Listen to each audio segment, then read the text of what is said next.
자, 10강. 오늘은 히브리서 5장 12절에서 14절, 그리고 6장 1절에서 12절 말씀, 에 대해서 우리 같이, 나눌 거예요.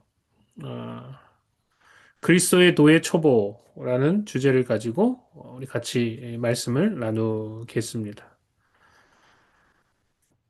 자, 첫 번째 주제는 잘하지 못하고 계속 젖만 먹고 있는 이유가 뭔가? 예. 잘해야 되는데 잘하지 못하고 계속해서 젖만 먹고 있는 이유가 무엇인가? 그것에 대해서 말씀이 이야기하고 있어요. 여러분, 우리가 신앙생활을 시작하고 또 시간이 점점점 지나가면서 우리에게 필요한 것은 영적으로 이렇게 자라가고 성숙해 가는 것이 필요해요. 그런데 신앙생활을 해보면 여러분들 느끼시겠지만 그렇지 못한 사람들이 굉장히 많이 있습니다. 신앙이 시간이 지나면서 자라고 성숙해야 되는데 왜 그러지 못할까? 그것에 대해서 오늘 말씀이 우리에게 가르쳐 주고 있거든요. 먼저 12절을 보세요.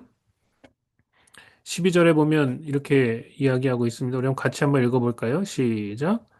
때가 오래되었으므로 너희가 마땅히 선생이 되어야 할 터인데 너희가 다시 하나님의 말씀에 초보에 대하여 누구에게서 가르침을 받아야 할 처지이니 단단한 음식은 못 먹고 젖이나 먹어야 할 자가 되었도다. 이렇게 이야기하고 있어요. 자, 여기 보면 시간이 지나면 어디에 이르러야 되는가? 여기서 이야기하기를 너희가 마땅히 선생이 되어야 할 터인데 이렇게 이야기하고 있어요. 우리가 신앙생활을 시작해서 시간이 흘러가면 우리는 영적인 선생이 돼야 된다는 거예요. 그래서 다른 사람들을 이끌고 가르칠 수 있어야 돼요. 이것은 단순히 목사의 이 사역만이 아니라는 거예요. 우리가 평신도라 할지라도 신앙생활을 시작하고 말씀과 함께하고 시간이 점점 지나가면 영적으로 자라고 성숙해서 선생이 돼야 된다. 그래서 다른 사람들을 이끌 수 있고 영적인 가르침을 줄 수 있어야 된다.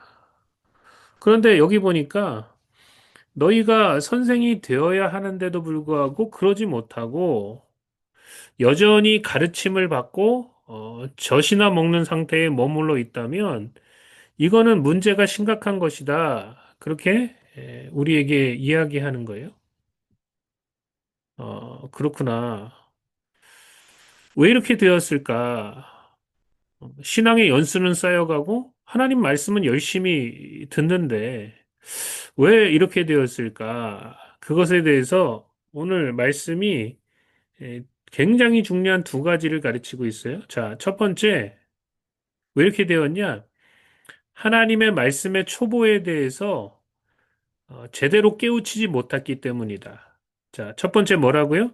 하나님의 말씀의 초보에 대해서 제대로 깨우치지 못했기 때문이다. 그럼 기초라는 것이 굉장히 중요해요. 우리가 무엇을 배우든지 또 공부를 할 때도 기초를 잘 쌓아놓고 그 위에서 하나씩 하나씩 이 진도가 나가야지 공부를 해야지 그래야 이것을 마스터할 수가 있어요. 또 여전히 이 초보에 대해서 기초에 대해서 마스터를 하지 못하니까 그 단계를 벗어나지 못하는 거죠. 왜냐하면 이게 겹겹이 이렇게 잘 차곡차곡 쌓여가야 되는데 기초가 안 쌓여져 있으니까 그 위에다가 뭔가를 쌓을 수가 없는 거죠. 그러니까 여러분 보세요. 어린 아이는 갓 태어난 아기는 젖을 먹습니다. 그죠? 예. 왜냐하면 단단한 음식을 소화시키지 못하기 때문에 그래요. 그러니까 젖을 먹다가 이제 젖을 한 몇 개월 먹고 나서 시간이 좀 지나면서 아이가 좀 크죠? 그러면 이유식을 먹는 단계로 나아간단 말이죠. 예, 이유식은 아주 부드럽게 죽처럼 처음에는 아주 죽처럼 만들었다가 조금 이제 시간이 지나면서 좀 걸쭉하게 그렇게 부드러운 음식으로 이렇게 점점 가다가 나중에 되면 이제 그 단계를 넘어서서 아주 단단한 음식을 먹을 수 있는 그런 단계에 이제 이르게 되죠. 그러니까 단단한 음식을 못 먹는다는 것은 그것을 소화시키지 못한다는 거예요. 예. 그리고 갓난 아기라는 뜻이죠. 아직 자라지 못했다는 뜻입니다. 왜 시간이 지나는데도 잘하지 못할까? 베드로 전서 2장 2절은 우리에게 이렇게 얘기해요. 자, 한번 보세요, 여기. 같이 한번 읽어봅시다. 시작. 갓난 아기들 같이 순전하고 신령한 젖을 사모하라. 이는 그로 말미암아 너희로 구원에 이르도록 자라게 하려 함이라. 이렇게 이야기하고 있어요. 그러니까 여기 보면 영적인 성장에 대해서 이야기하죠. 너희로 구원에 이르도록 자라게 하려 함이라. 그 영적인 성장에 대해서 얘기하는데 이 영적인 성장, 이 영적으로 자라나는 것의 키워드가 뭐냐? 여기 보니까 순전하고 신령한 젖을 사모하라. 이렇게 이야기하고 있어요. 그러니까 제대로 된 그 젖을 사모하고 열심히 빨아먹게 되면 자동적으로 자라게 돼 있다는 거예요. 여기서 중요한 것은 제대로 된 젖이 중요하고요. 그 다음에 사모하는 게 중요하다는 거예요. 예. 사모해서 갓난 아기가 그 젖을 먹고자 그렇게 그냥 간절하게 빽빽 울잖아요. 그죠? 배고프면. 그리고 젖을 빨 때 보면 얼마나 열심히 빠는지 젖 먹던 힘을 다해 우리가 이런 표현을 쓰는데 정말 그래요. 아주 그냥 간절하게 아주 열심히 빤단 말이죠. 왜요? 자라기 위해서. 생명을 유지하기 위해서 그렇게 한다는 거예요. 그러니까 영적인 그 성장의 비결을 이 베드로전서가 우리에게 너무나도 명확하게 가르쳐 주고 있단 말이죠. 먼저 순전하고 신령한 젖이 중요하다. 제대로 된 젖을 먹는 것이 중요하다. 이 젖을 준비하는 게 중요하다. 아, 이것은 보통 목회자가 여러분에게 젖을 먹이죠, 그죠? 예, 하나님의 말씀을 그 꼴을 먹입니다. 또한 여러분이 열심히 또 말씀을 읽고 듣고 묵상하고 뭐 연구하고 이런 것들을 통해서 젖을 먹게 되죠. 예. 사모해야 된다는 거예요. 예. 순전하고 신령한 젖이 필요하고요. 그 순전하고 신령한 젖을 우리가 갓난 아기처럼 사모해야 된다는 거예요. 그러면 구원에 이르도록 잘할 수 있다. 자, 그 다음에 자, 왜 사람들이 잘하지 못하냐? 제가 아까 첫 번째 얘기했습니다. 이유. 하나님의 말씀의 초보에 대해서 사람들이 제대로 깨우치지 못했기 때문에. 자, 그렇다면 둘째, 하나님의 말씀의 그 초보, 그 기초의 핵심이 뭐냐? 의의 말씀이다라는 것을 우리가 알 수 있어요. 자, 13절부터 보세요. 하나님의 말씀의 그 초보의 핵심이 뭐냐? 의의 말씀이다. 자, 13절, 14절을 보십시오. 여기 보면 이렇게 나왔죠? 이는 젖을 먹는 자마다 어린아이니 의의 말씀을 경험하지 못한 자예요. 의의 말씀에 동그라미를 치셔야 돼요. 정말 중요한 메시지입니다. 이는 젖을 먹는 자마다 너네가 계속해서 젖을 먹느냐? 왜 자라지 못하고 단단한 음식을 못 먹느냐? 그 이유는 다른 어떤 게 있는 게 아니고 의의 말씀을 경험하지 못했기 때문이다. 이렇게 이야기하고 있어요. 그러면서 14절에 단단한 음식은 장성한 자의 것이니 그들은 지각을 사용함으로 연단을 받아 선악을 분별하는 자들이니라. 이렇게 이야기하고 있어요. 그러니까 우리가 중요한 것은 그렇다면 의의 말씀이 뭔지를 알아야 되겠죠? 예. 의의 말씀을 경험해야 된다. 그러니까 경험이라는 것은 알게 되고 몸소 체험하는 거예요. 그러니까 의의 말씀을 알아야 되고 몸소 체험해야 된다는 거예요. 자, 그래서 두 번째 주제. 그렇다면 도대체 의의 말씀이 뭔가? 우리가 이것을 알아야 되죠. 그죠? 의의 말씀이란 뭔가? 이 의의 말씀이란 우리 신앙의 기초가 되고 영적인 젖과 같은 말씀이에요. 예. 신령한 젖과 같은 그런 말씀이에요. 그렇다면 구체적으로 이 의의 말씀이란 뭐냐? 예, 먼저 여러분, 의라는 단어를 우리가 잘 알아야 됩니다. 의. 의가 뭐냐? 의. 예. 의라는 것은 옳다, 의롭다, 거룩하다라는 뜻이에요. 그죠? 의. 옳다, 옳을 의죠. 그죠? 옳다, 의롭다, 거룩하다라는 뜻을 갖고 있습니다. 의라는 단어는. 그런데 여러분, 이 의라는 단어는 사람과 어울리는 단어가 아니에요. 타락한 인간과 어울리는 단어가 아닙니다. 사람은 어느 순간은 옳을 수 있어요. 또 가끔은 오를 때도 있고 가끔은 거룩해 보일 때도 있습니다. 그런데 인생을 전체로 보면 사람은 절대로 의롭거나 거룩하지 못해요. 우리가 이것을 깊이 깨달아 알아야 돼요. 사람이 어떠한 존재인가? 타락한 인간은 어떠한 영적인 상태를 가지고 있는가? 이것을 잘 알아야 됩니다. 그래서 의라는 단어는 사람과 전혀 어울리지 않습니다. 그래서 하나님 앞에 섰던 인간들을 한번 보세요. 성경에 보면 하나님 앞에 섰던 인간들의 모습이 나옵니다. 아무리 뭐 사람들이 봤을 때는 저 사람은 위대해, 뛰어나, 거룩해, 대단해 라고 할지라도 하나님 앞에 섰을 때는 자신의 그 불의와 부정이 너무나도 적나라하게 드러나기 때문에 하나님 앞에서 어쩔 줄 모르는 모습, 아이고, 내가 죽게 되었다라고 고백할 수밖에 없는 모습을 우리가 성경을 통해서 보게 된단 말이죠. 그러니까 사람들 가운데 하나님 앞에 섰을 때 불의감이나 또 정죄감 없이 예, 하나님 앞에 담대하게 설 수 있는 용기를 가진 인간이 단 한 사람도 존재하지 않는다. 이것이 굉장히 중요하다는 거예요. 모든 사람이 죄를 범하였음에 하나님의 영광에 이르지 못하더니 이렇게 이야기하고 있어요. 그렇다면 여러분 사람이 어떻게 해야 의로워질 수 있냔 말이죠. 예, 의로워지려고 노력하면 될까요? 아니면 뭐 다시 엄마 뱃속에 들어갔다가 태어나면 의로워질까요? 우리가 어떻게 해야 이 불의감과 정죄감에서 해방돼서 하나님 앞에 용기를 가지고 담대하게 설 수 있을까요? 고개를 들고 하나님을 정말 진실하게 바라볼 수 있는 그런 의가 필요한데 우리가 어떻게 해야 하나님 앞에 그렇게 설 수 있을까요? 우리가 어떻게 해야 하나님께 그 더 가까이 나아가서 그 하나님의 임재 가운데 들어갈 수 있을까요? 우리가 어떻게 해야 구원을 받고 천국에 들어갈 수 있을까요? 그러니까 이 의의 말씀이라는 것은 여기서 말하는 이 의의 말씀이라는 것은 더럽고 추악하고 죄로 가득한 인간이 어떻게 해야 의로워질 수 있는가? 어떻게 해야 하나님 앞에 올바로 설 수 있는가를 가르치는 말씀이라는 거예요.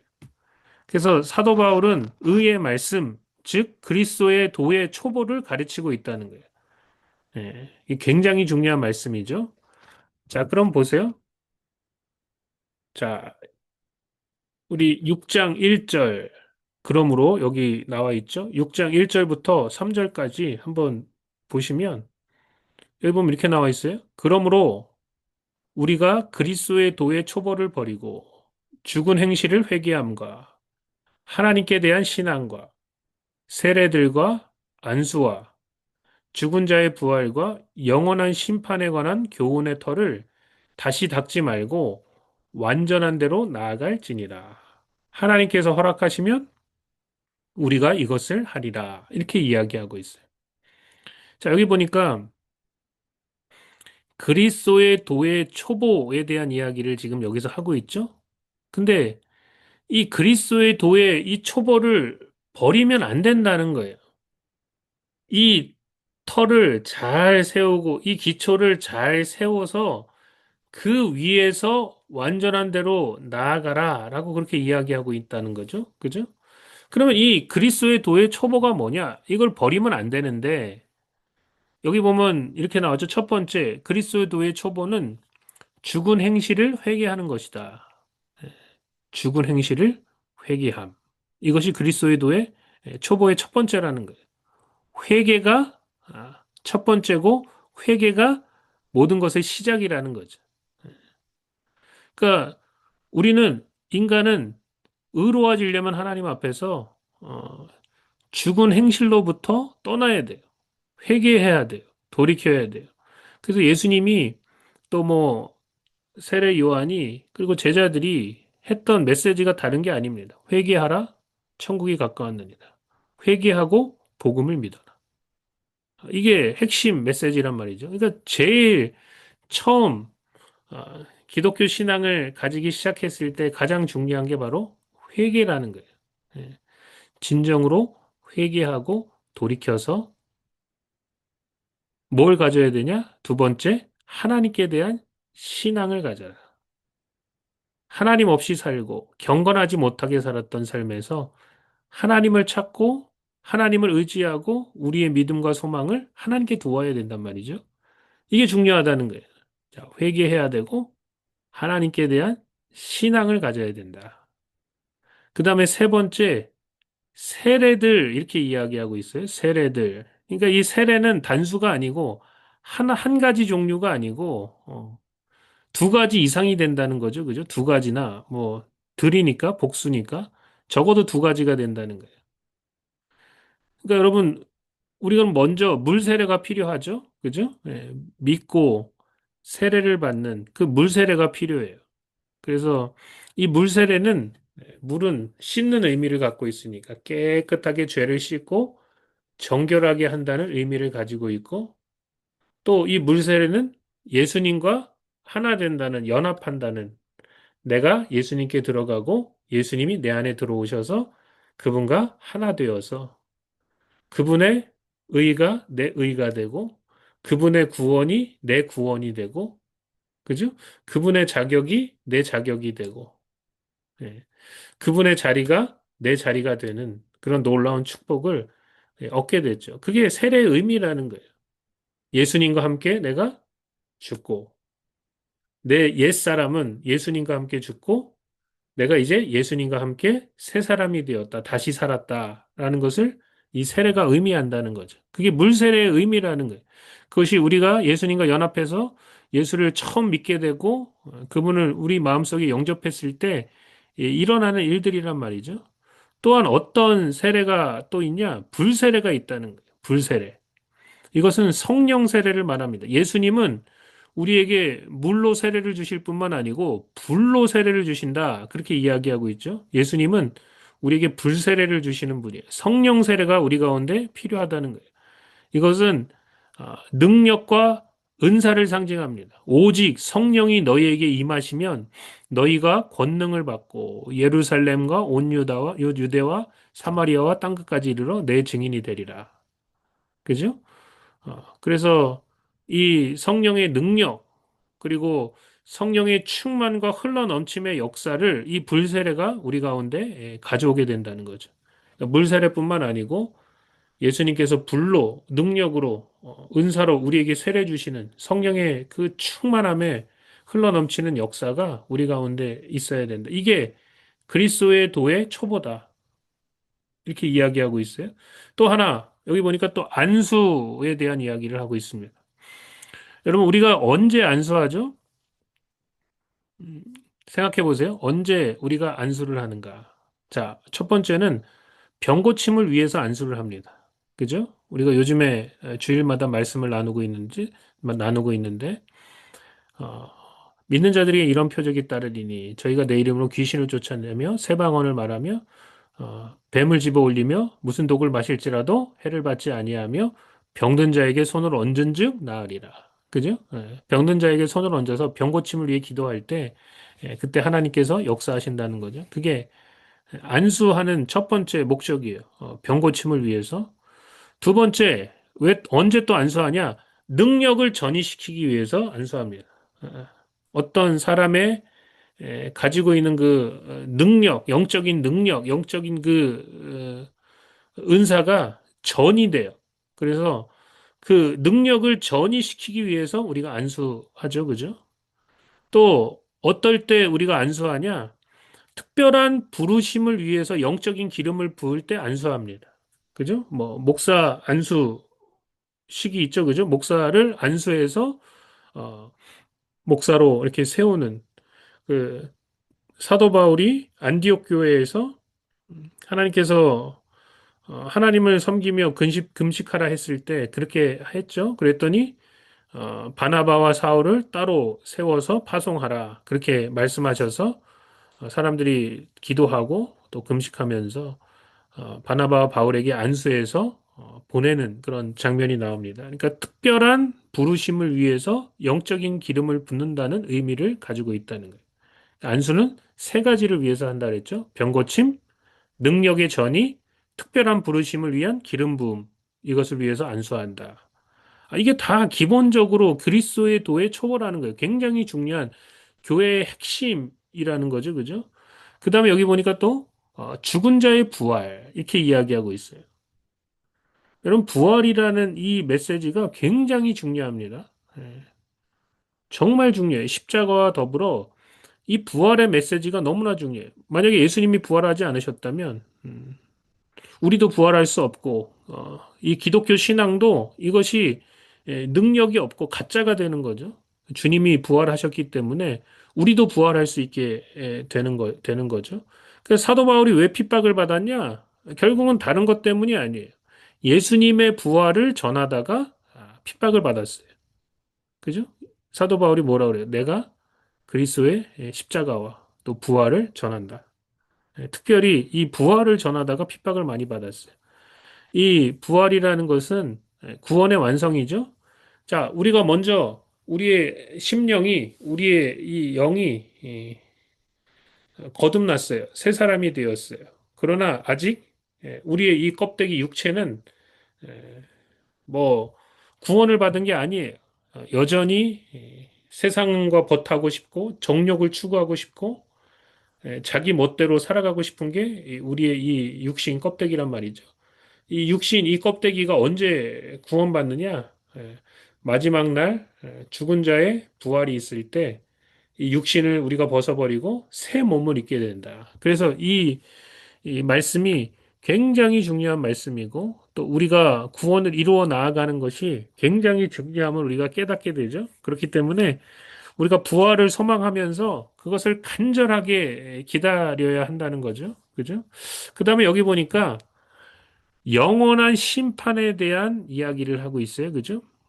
영원한 심판은 예수님이 재림하셔서 믿는 자에게는 구원의 주로 오시지만 믿지 않는 자에게는 심판의 주로 오시죠. 그죠? 그래서 오셔서 심판하신단 말이에요. 그 예수님의 재림과 심판이 있음을 믿어야 된다는 거예요. 그리고 그것을 두려워함으로 우리가 잘 준비해야 된다. 깨어 기도해야 된다. 그것에 대해서 성경이 계속해서 강조하고 있잖아요.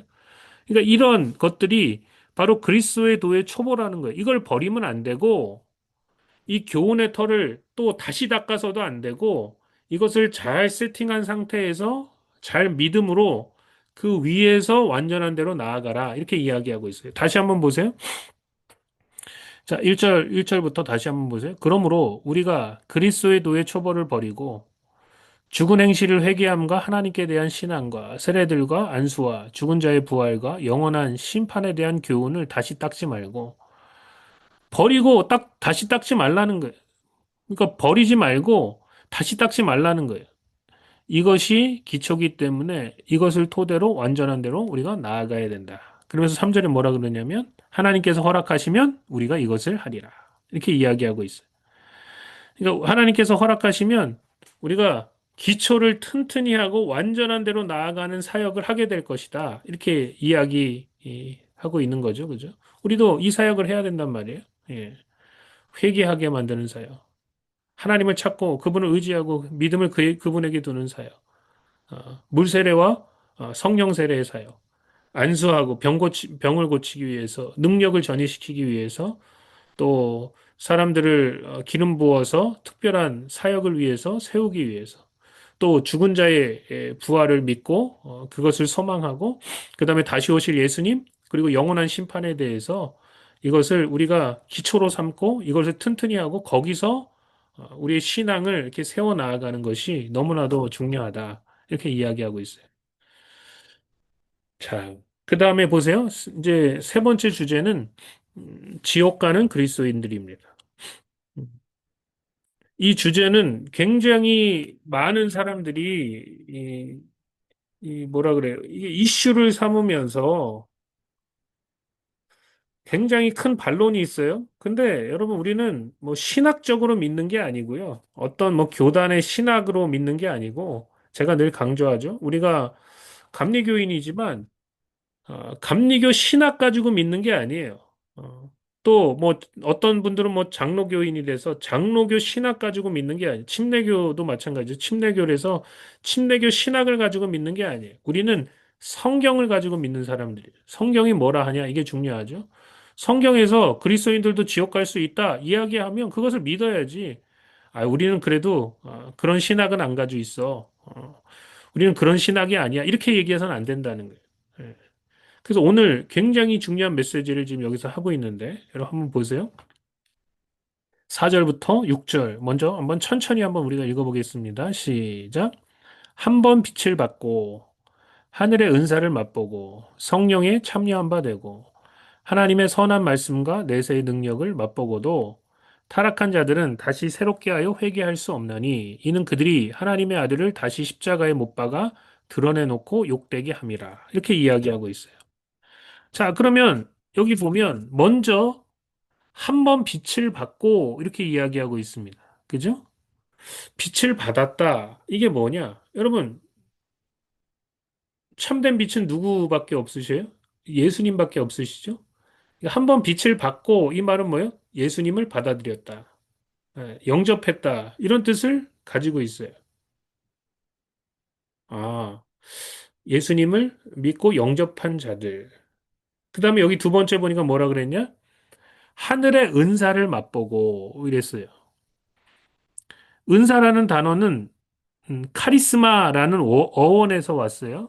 그래서 뭐 단순히 은사라고도 해석할 수 있지만 선물이라는 의미도 담고 있습니다. 그러니까 여기 보면 하늘의 선물을 맛보고 그러면 여러분 생각해 보세요. 하늘의 선물이 뭐예요, 도대체? 우리에게 온 하나님께서 주시는 우리에게 주신 선물이 뭐예요? 뭐 여러 가지 선물이 있겠지만 가장 큰 선물은 하나님의 아들 예수 그리스도가 하나님의 선물이죠, 그죠? 예. 그분을 통해서 생명이 왔고 그분을 통해서 구원이 왔어요. 이게 선물이에요. 예수님이 선물이에요. 그러니까 하늘의 은사를 맛보고 이 말은 뭐예요? 예수님을 맛보고 구원을 맛보고 생명을 맛봤다. 이렇게 이야기할 수 있어요. 그러니까 이 하늘의 은사를 맛봤다는 얘기는 거듭났다. 거듭남을 맛봤다. 이렇게 해석할 수 있다는 거죠. 그죠? 한 번 빛을 받고 빛은 예수님이시다. 그분을 영접했다. 하늘의 은사를 맛보고 하늘의 선물, 그죠? 예수 그리스도 그분의 생명, 그분의 구원을 맛봤다. 거듭났다. 그 다음에 성령에 참여한 바 되고 이렇게 이야기하고 있죠. 성령에 참여한 바 되고 성령에 참여했다는 것은 성령과 함께하고 그분의 역사에 동참했다. 이런 의미를 담고 있습니다. 그죠? 예. 성령과 함께하고 성령이 내 안에. 그래서 그분과 함께 여러 가지 그 역사에 참여했다. 성령 세례도 받고 또 성령의 그 은사도 어, 그 오퍼레이트 작동하게 하고 그런 일들을 했다는 거죠. 그죠? 성령에 참여한 바 되고. 자, 그다음에 5절을 보세요. 하나님의 선한 말씀과 내세의 능력을 맛보고도 예, 하나님의 선한 말씀과 내세의 능력을 맛보다. 그 말씀의 능력을 경험한 거예요. 언약의 능력을 경험한 거예요. 이 하나님의 말씀을 믿고 믿음으로 말미암아 그 약속이 삶 속에서 실제로 이루어지는 것을 경험했다는 거죠. 기도 응답을 경험했다는 거예요. 또 여기 보니까 내세의 능력을 맛보고 내세의 능력이라는 건 천국의 능력을 말하죠. 그죠? 예. 천국의 놀라운 능력, 그 기적들을 하늘에서 그 하늘의 기적을 끄집어 내려서 이 땅 가운데 놀라운 기적들을 그렇게 경험하게 된다라는 그 의미를 담고 있어요.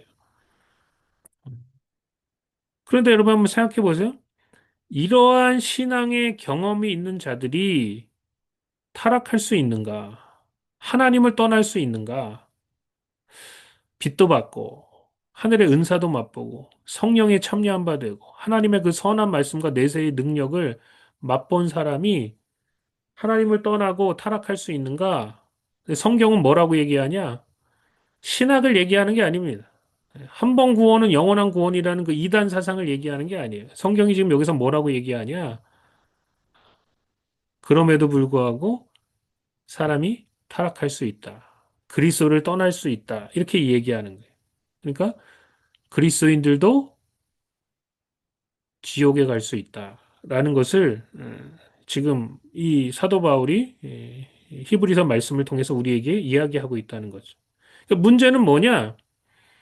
이렇게 다시 타락한 자들에게는 회개의 기회가 다시 주어지지 않는다는 거예요. 6절을 다시 보세요. 그런데 이렇게 하고도 타락한 자들은 다시 새롭게 하여 회개하게 할 수 없나니 회개의 기회가 주어지지 않는다는 거예요. 왜 그러느냐? 이는 그들이 하나님의 아들을 다시 십자가에 못 박아 드러내놓고 욕되게 함이라. 이렇게 이야기하고 있어요. 다시 그리스도를 배신하고 다시 예수님을 십자가에 못 박았기 때문에 회개의 기회가 주어지지 않는다. 이렇게 이야기하고 있다는 거죠. 그러니까 이것은 단순히 뭐 그리스도인들이 아직 영적으로 어리고 연약하고 뭐 실수하고 때로 죄를 짓고 하는 이 수준을 이야기하는 게 아닙니다.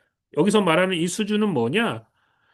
이러한 영적으로 깊이 들어갔던 사람들이 공개적으로 예수님을 부인하고 예수님을 저버리고 신앙을 배반하고 떠난 자들을 말하는 거예요. 이런 자들은 다시 회개할 수 없고 어, 다시 천국으로 들어갈 수 있는 기회가 주어지지 않는다. 너무나도 명확하게 성경이 얘기하고 있는데 뭐 한 번 구원은 영원한 구원입니다. 우리의 구원은 절대로 취소되지 않습니다. 이런 얘기를 하면 안 된다는 거죠. 그죠? 너무나도 명확하게 성경은 이야기하고 있어요. 예. 너희가 빛을 받았느냐? 하늘의 은사도 맛봤느냐? 성령에 참여한 바 되었느냐? 하늘의 선한 말씀과 내세의 능력도 맛보았느냐? 그럼에도 불구하고 타락할 수 있으니까 너희가 두렵고 떨림으로 너희 구원을 이루어가라.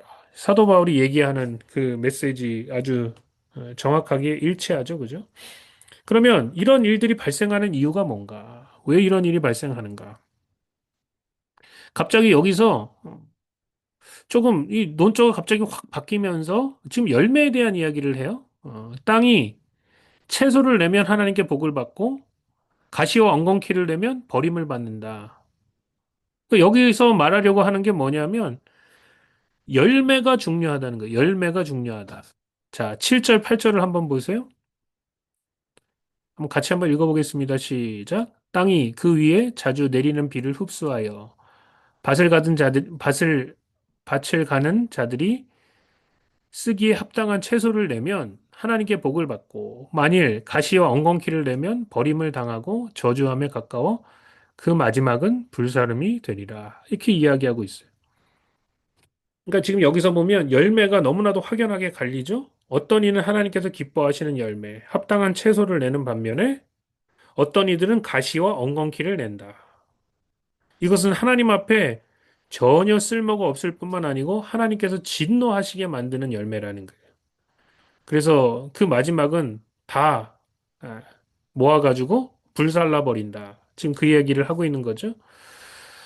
그러니까 우리가 신앙생활을 하면서 열매라는 것이 너무나 중요하다는 거예요. 열매는 어디에 맺힙니까? 우리의 언행 심사에 맺혀요. 말과 행동. 이것은 겉으로 맺히는 열매죠. 그 다음에 심사, 마음과 생각. 이것은 뭐예요? 내 안에, 내면에 맺혀지는 열매예요. 이 열매들이 너무나도 중요하다는 거예요. 우리가 뭐 잠시는 속일 수 있지만 결국은 열매는 거짓말을 하지 않기 때문에 이 열매라는 것이 너무나 중요하다는 거죠. 그 열매를 위해서 자, 먼저 뭐가 중요하냐면 여러분 거듭남이 너무나도 중요합니다. 거듭남이라는 게 너무나 중요해요. 왜냐하면 씨가 좋은 씨여야지 열매가 좋은 열매가 맺히죠. 여기 보면 이렇게 나와 있어요. 마태복음 7장 16절에 보면 그들의 열매로 그들을 알지니 가시나무에서 포도를 또는 엉겅퀴에서 무화과를 따겠느냐. 당연한 얘기를 하고 있죠. 그죠? 가시나무는 가시를 냅니다. 포도나무는 포도 열매를 냅니다. 엉겅퀴는 엉겅퀴를 내요. 무화과는 무화과를 열매 맺습니다. 이와 같이 좋은 나무마다 아름다운 열매를 맺고 못된 나무가 나쁜 열매를 맺나니 좋은 나무가 나쁜 열매를 맺을 수 없고 못된 나무가 아름다운 열매를 맺을 수 없느니라. 아름다운 열매를 맺지 아니하는 나무마다 찍혀 불에 던져지느니라. 그러므로 그들의 열매로 그들을 알리라. 이렇게 이야기하고 있어요. 좋은 나무가 되는 첫걸음이 뭐냐? 그게 바로 거듭남이라는 거예요. 우리 심령이, 우리의 마음의 중심이 바뀌어야 돼요. 예. 이게 바뀌지 않으면, 음, 여기서 나는 그 열매가 절대로 좋고 아름다울 수가 없다는 거죠. 그죠? 예. 그러니까 이 본질이 먼저 바뀌어야 된다, 사람이. 예. 그리고 거듭남의 문제가 너무나도 중요하다는 거예요. 그러니까 우리가 신앙생활 하면서 다른 어떤 것보다 거듭남을 추구하고 사람들로 하여금 거듭나게 하는 것이 너무나 중요해요. 예. 많은 사람들이 교회 안에 있으면서도 거듭난 척 하지만 실제적으로는 거듭나지 않은 사람들이 너무나도 많이 있다는 거예요. 예. 거듭남이 중요합니다. 거듭나야 천국을 볼 수 있고 거듭나야 천국에 들어갈 수 있는 가장 기본적인 자격이 갖추어지게 되는 거예요. 거듭나야 돼요. 그래야 좋은 열매를 맺을 수 있는 가능성이 그 가운데 주어지게 되는 거죠. 그러니까 처음에는 먼저는 거듭남의 문제고요. 두 번째는 영적인 성장의 문제라는 거예요. 여러분, 영적으로 우리가 어릴 때는 자꾸 육적인 열매를 맺어요.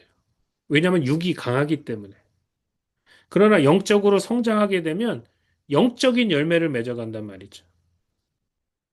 이게, 이게 바로 관건이라는 거예요. 거듭나서 영적으로 계속해서 성장하다 보면 그 본질의 열매를 맺어갈 수 있다는 거예요. 그런데 영적으로 성장하지 못하면 자꾸 육적인 열매가 맺혀져요. 왜냐하면 육이 더 강하게 역사하기 때문에. 그래서 여기 보니까 로마서 8장 5절 6절은 우리에게 이렇게 얘기하죠.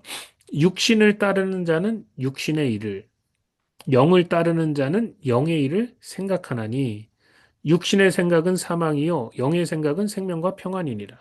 아무리 거듭났다 할지라도 그 거듭난 자가 육신을 따르면 왜냐하면 여전히 육신이 있기 때문에 이 육신이 강하게 역사하기 때문에 거듭난 자라 할지라도 육신을 따르면 그럼 뭐예요? 사망의 열매가 맺혀지고 그 거듭난 자가 영의 일을 생각하고 영을 계속해서 따르면 생명과 평안의 열매를 맺게 된다. 이렇게 이야기하고 있단 말이죠.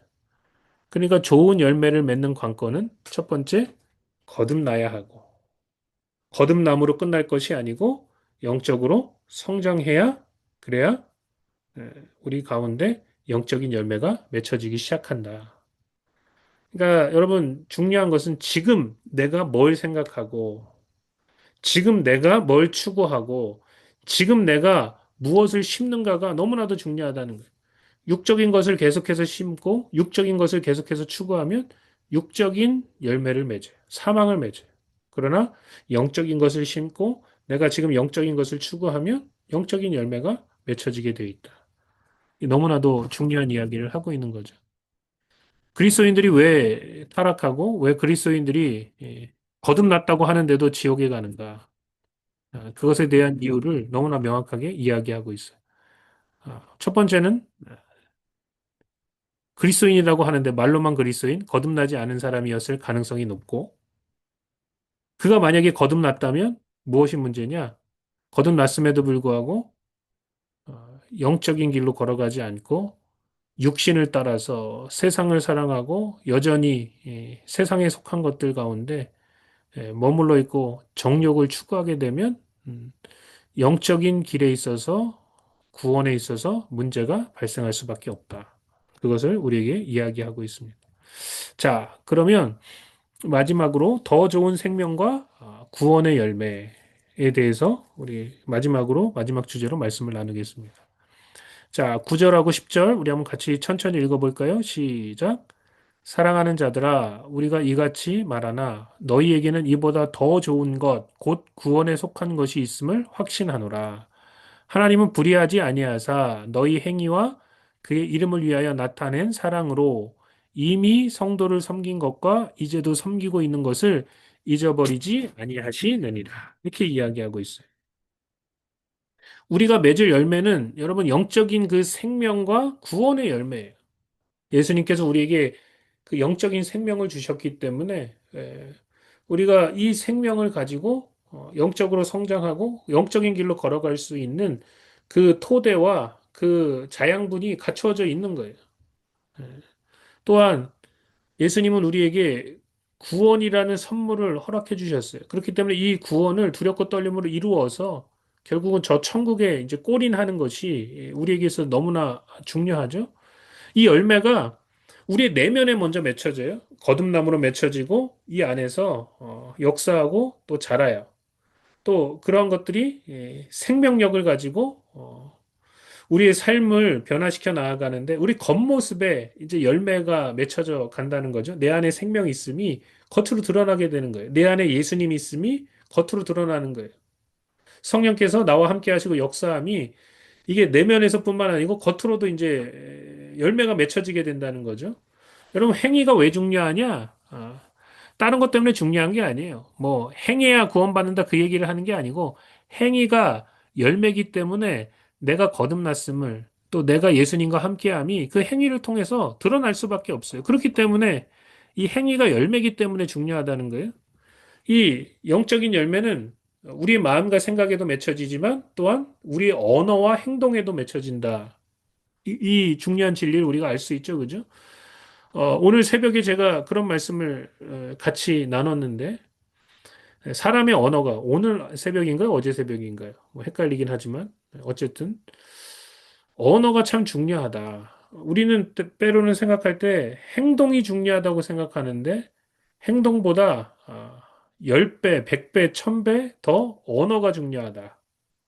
왜냐? 우리가 하나님의 형상을 닮은, 하나님 닮은 그런 하나님의 형상을 가진 사람들이요. 특별히 우리는 그냥 단순히 인간이 아니고 예수의 생명으로 거듭난 하나님의 자녀들이잖아요. 하나님을 닮은, 예수님을 닮은 자들이기 때문에 이 언어가 굉장히 중요합니다. 내가 무슨 얘기를 하고, 내가 뭘 내 입으로 쏟아내고 하는 것이 너무나도 중요하다는 거예요. 네 말로 의롭다함을 받고, 네 말로 정죄함을 받으리라. 이 언어, 우리가 하는 그 말, 이게 너무나 중요하다. 이게 열매예요, 열매. 예. 우리의 말에 열매가 맺혀지고, 우리의 구원에, 우리의 행동에 열매가 맺혀진다는 거예요. 그래서 예수님께서 우리에게 주신 그 의, 예. 사람이 의를 만들어낼 수 없다 그랬죠? 예수님이 우리에게 주셔야 돼요. 예수님이 그분의 의를 우리에게 주시고, 그분의 거룩을 우리에게 주셔서, 그 예수님께서 주신 의, 예수님께서 주신 그 생명이 우리 언행 심사에 드러나고 그것이 하나님을 사랑하고 이웃을 사랑하는 데 드러나야 된다는 거예요. 하나님께서 우리의 행위를 보고 계시고 우리가 어떠한 사랑을 하는지 보고 계시고 우리가 어떻게 섬기고 계신지를 보고 계시고 우리가 그렇게 진실하게 섬기며 또 우리 삶 속에 열매를 맺어갈 때 하나님 너무나도 기뻐하시고 그것에 대해서 절대로 그냥 넘어가지 않으시고 갚아주신다. 지금 이렇게 이야기하고 있는 거예요. 잊어버리시지 않는다는 거예요. 특히 끝까지 여러분 우리는 하나님과 하나님을 잘 섬기고 또 하나님께서 원하시는 사역을 우리가 잘 섬겨야 돼요. 네. 끝까지 인내하면서 하나님을 끝까지 붙들어야 되고요. 믿음으로 또 하나님께서 우리에게 맡겨주신 그 사역을 끝까지 감당해야 돼요. 이를 위해서 필요한 게 뭐냐? 11절, 12절을 보세요. 우리가 간절히 원하는 것은 너희 각 사람이 동일한 부지런함을 나타내어 끝까지 소망의 풍성함에 이르러 게으르지 아니하고 믿음과 오래 참음으로 말미암아 약속들을 기업으로 받는 자들을 본받는 자 되게 하려는 것이니라 이렇게 이야기하고 있어요. 여러분 우리에게 필요한 그런 중요한 덕목 가운데 하나가 부지런함이에요. 지금 여기 계속해서 강조하죠, 그죠? 부지런하고 게으르지 말고 11절에는 부지런하고 12절에는 게으르지 말고 열심을 품고 주님을 섬겨라. 주님을 섬기고 주님의 사역을 섬겨라. 끝까지 그 소망의 풍성함에 우리가 이르러야 되지 않겠느냐. 그죠? 우리가 시간이 지나면 지날수록 그 소망이 점점 커져가죠. 그죠? 믿음이 커져갈수록 주님이 다시 오시고 우리에게 그 허락하신 그 천국 또 구원 영원한 생명 그것이 얼마나 놀라운 것인가 그것이 시간이 지나면 지날수록 더 풍성하게 우리 가운데 와닿게 된단 말이죠. 그죠? 특별히 주님의 다시 오심을 우리가 소망하며 기다려야 돼요. 이것이 우리의 삶을 변화시킵니다. 또 육체의 그 부활에 우리 육신이 다시 새로운 몸을 입고 부활하는 것을 우리가 사모하며 기다려야 돼요. 그죠? 이 몸뚱이 참, 말 안 듣고, 제멋대로고, 자꾸 정욕을 추구하려고 하고, 세상을 사랑하려고 하는 이 몸뚱이, 이거 이제 벗어버리고 새 몸을 입어야 된다. 그것을 간절히 사모해야 된다는 거예요. 그 소망이 너무나도 풍성하다는 거죠. 그 다음에 여기 보니까 믿음과 오래 참음으로 예, 함께 가는 것입니다. 믿음의 경주를 완주하는 데 있어서 중요한 건 뭐냐? 오래 참음과 인내라는 거예요. 예, 믿음과 오래 참음은 함께 가는 거예요. 믿음과 오래 참음으로 말미암아 약속들을 기업으로 받는 자들을 본받게 하려 함이라. 예. 이미 믿음의 선조들이 약속들을 기업으로 받게 되었고 또 받게 될 것입니다. 그런데 그런 자들을 본받아서 우리도 그런 사람이 돼야 된단 말이죠.